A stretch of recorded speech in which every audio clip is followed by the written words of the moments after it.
여러분 안녕하십니까? 뉴스투데이 강원입니다. 아카데미 극장 철거 국민고발단이 원광수 원주시장과 관계 공무원들을 경찰에 고발했습니다. 극장 철거 후 아카데미를 둘러싼 갈등이 법정 싸움으로 넘어가면서 시정과 시민 간의 갈등이 심화되고 있습니다. 권기만 기자가 취재했습니다. 한다. 불통행정 직권남용 원주시를 고발한다. 고발한다. 아카데미 극장 철거 과정에서 공무원과 외부 용역 인력을 투입해 물리력을 행사한 원광수 원주시장이 직권남용 권리행사 방해죄로 경찰에 고발됐습니다. 성면 불법 철거와 문화재 보호법 위반 등의 위법 사실을 알고도 조치를 하지 않은 직무유기와 시민들의 집회를 폭력적으로 방해한 집회 방해 혐의도 고발장에 포함됐습니다.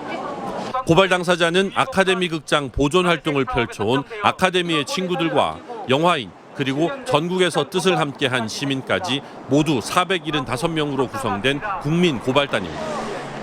관할 경찰서가 아니라 경찰청 본청에 고발장을 낸 것은 아카데미 극장 철거가 이제는 원주를 넘어 전국적인 사안으로 확대되고 있음을 보여주기 위해서입니다. 극장은 무너졌지만 이 책임은 끝까지 물어야 한다.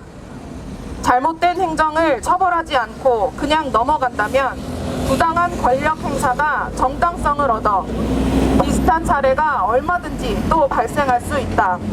철거 여론 조작 의혹을 받는 비서실 직원과 집회 해산 과정에서 시민을 폭행하고 다치게 한 공무원 등 7명의 공무원도 함께 고발했습니다. 물리적 충돌 과정에서 성추행을 당했다며 아친 활동가를 고소한 시청 직원에 대해서도 검찰 조사에서 무혐의로 결론이 난 만큼 무고로 고소한다는 계획입니다. 원주시의 철거 행정에 대한 고발은 있었지만 시장과 공무원 개인을 상대로 한 고발은 이번이 처음입니다.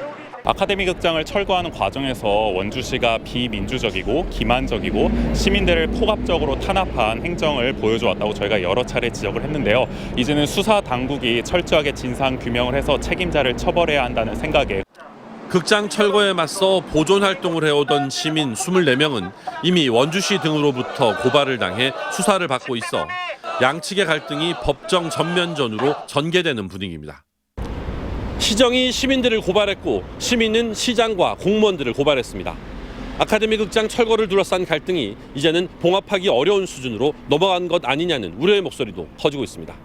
MBC 뉴스 권기만입니다.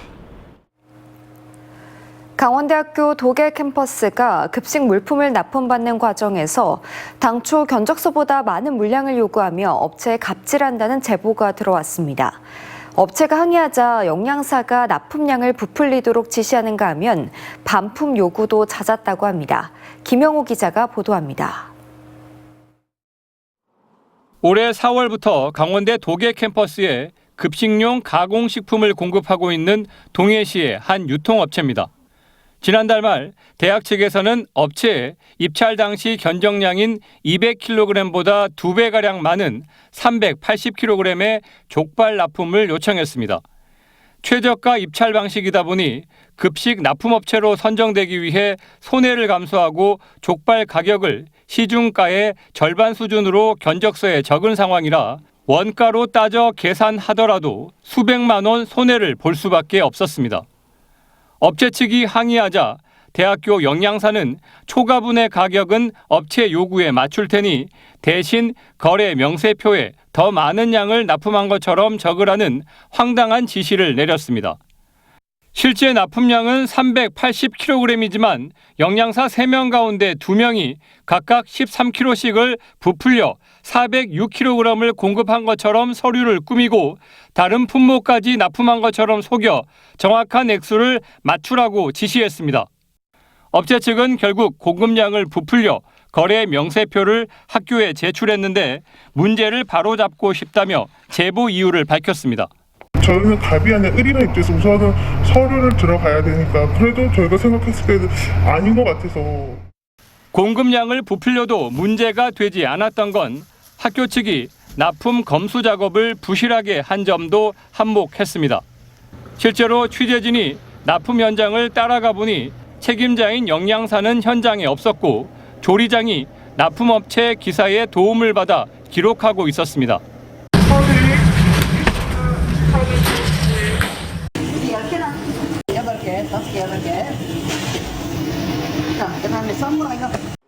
업체 측은 영양사들이 견적서에 없는 특정 브랜드 제품을 고집하며 반품에 재고 부담을 준다고도 주장했습니다. 군부대도 납품해봤지만 군부대도 규격의 사양만 있으면 통과지만 저기서는 특정 브랜드 규격과 맛이 없다 이런 논리를 펼치더라고요. 학교 측은 학생들의 선호도와 건강을 위해 영양사 재량으로 특정 브랜드를 선택할 수 있고 최근 견적서의 물품 규격 방식을 바꾸면서 문제가 불거진 것 같다며 이를 해결하겠다고 밝혔습니다. 품목을 이제 일반화하고 그다음에 이제 원가도 이제 현실화하여 이제 업체들이 좀 더 많이 들어와서 이제 경쟁을 더 할 수 있는 구도로 이제 만들어 나갈 생각이고요. 또 이제 지금 마찰을 좀 겪고 있는 업체들과는 이제 지속적인 소통을 통해서 대학교의 급식 행정이 규칙과 규정에 맞게 절차대로 이루어지고 있는지 점검이 필요합니다. MBC 뉴스 김영호입니다.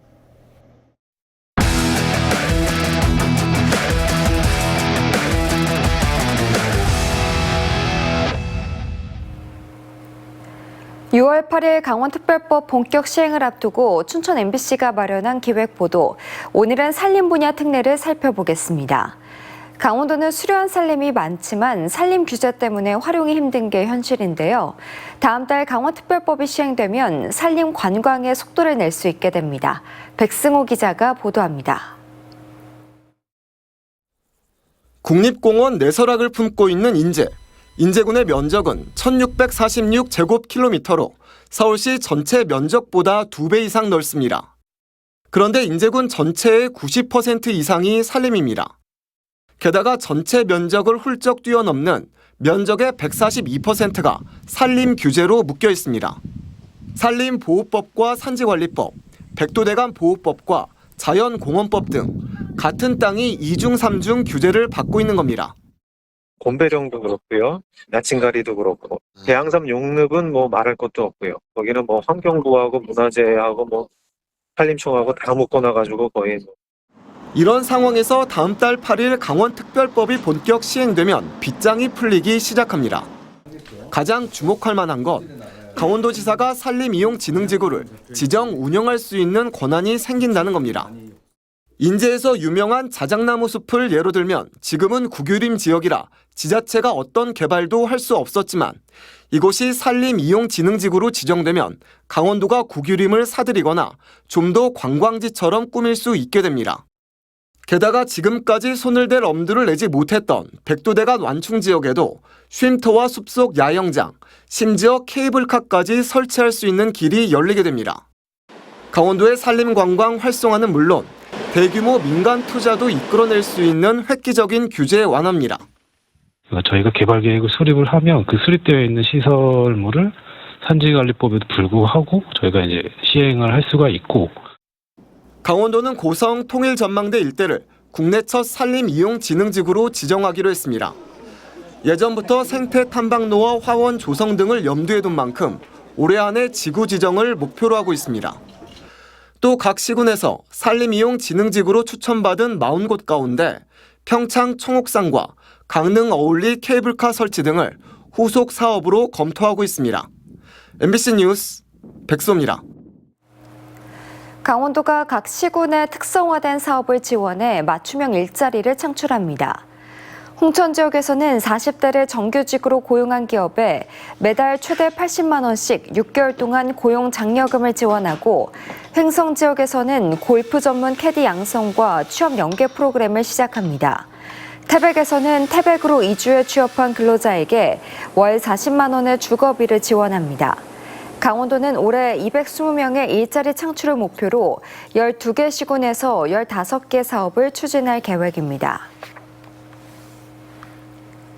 최근 5년 동안 강원도 야영장과 캠핑장에서 40건이 넘는 화재가 발생했습니다.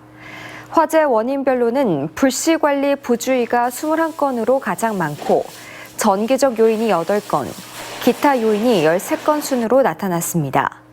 소방당국은 캠핑의 인구가 늘어나는 봄철 캠핑장의 소화기구를 미리 확인하고 잔불 정리를 철저히 하는 등 안전수칙 준수를 당부했습니다.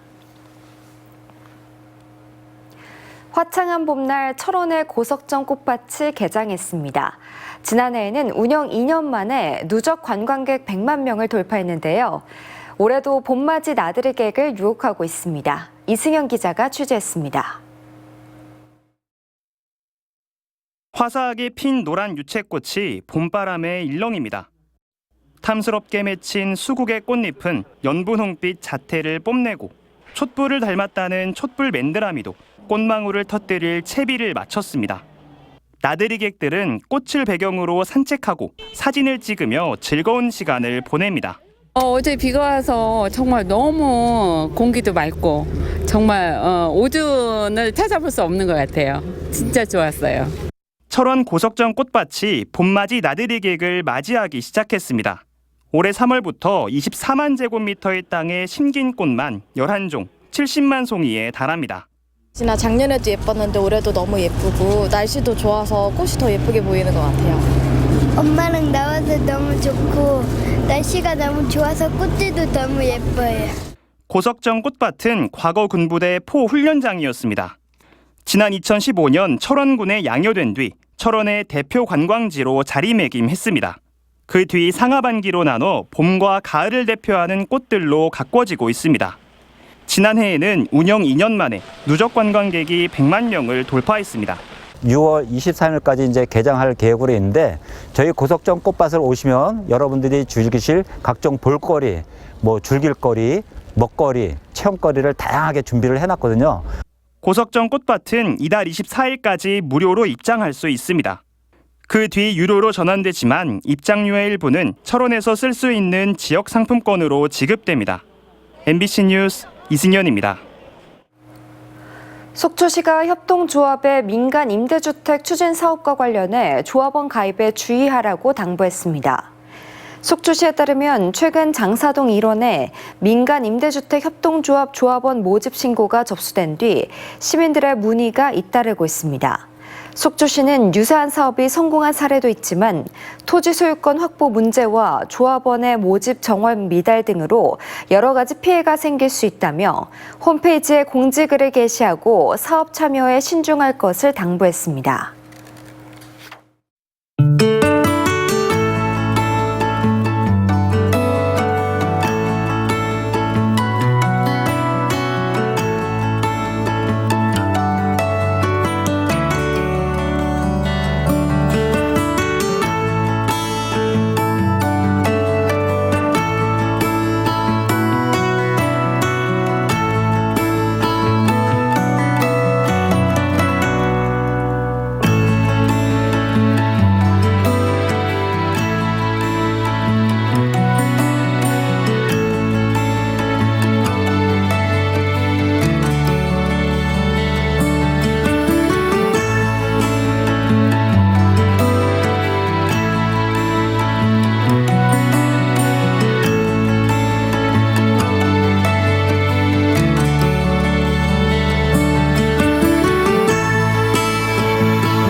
지난달 강원도 민간 아파트 분양 가격이 3.3제곱미터당 1,477만 원으로 1년 새 180만 원이나 올랐습니다.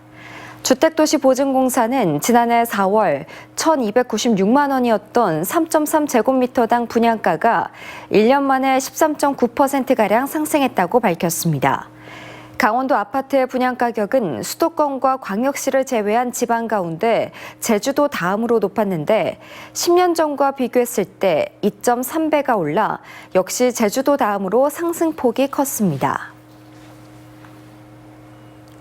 강원도 교육청의 전자칠판 보급 사업과 관련한 특정 업체 몰아주기 의혹에 대해 강원도가 감사를 벌인 결과 특례로 볼 만한 합리적인 근거가 부족하다고 결론냈습니다. 다만 투자 심사를 거치지 않은 점과 유치원 보급을 위한 예산 변경은 예산의 목적 외 사용이라고 보고 사업부서에 행정상 주의 조치를 내리고 관계자 4명은 훈계 처분했습니다. 강원도교육청은 도의회 교육위원회가 감사 결과 공개 이후 진행하는 조건으로 예산을 전액 삭감한 만큼 예결위가 다시 반영해달라고 요구했습니다. 강릉 출신의 이영림 대전고검 차장검사가 72대 춘천지검장으로 취임했습니다. 이 검사장은 형사사법 시스템이 수사권 조정이라는 이름으로 시행된 뒤 많은 국민께서 바뀐 제도의 불합리성과 비효율성에 대해 실감했고 검찰의 구성원들 역시 큰 상처를 입었다고 말했습니다. 이어 이럴 때일수록 검찰이 해야 할 일이 무엇인지 초심으로 돌아가 생각해야 한다고 강조했습니다. 이 지검장은 강원 출신의 첫 여성 검사장입니다. 원주 의료기기 테크노밸리가 산업통상자원부의 K의료산업 글로벌 시장 진출 지원 플랫폼 구축 사업에 최종 선정됐습니다. 이 사업은 의료기기 분야의 AI 기반 글로벌 시장 진출 지원 플랫폼을 구축하고 인허가 역량 강화 등을 지원하는 사업으로 오는 2028년 말까지 231억 원이 투입됩니다. 이에 따라 원주를 중심으로 글로벌 진출 기반이 마련돼 지역 의료산업의 수출 경쟁력이 강화될 것으로 기대됩니다. 이달부터 운전면허증을 반납하는 고령 운전자에게 춘천시가 기존 춘천사랑 상품권 10만 원 대신 30만 원 어치의 교통카드를 지급하기로 했습니다. 자진 반납 신청 조건은 반납일 기준 춘천 지역의 만 65세 이상의 운전면허증 소지자입니다. 네, 이상으로 뉴스를 마칩니다. 시청해주신 여러분 고맙습니다.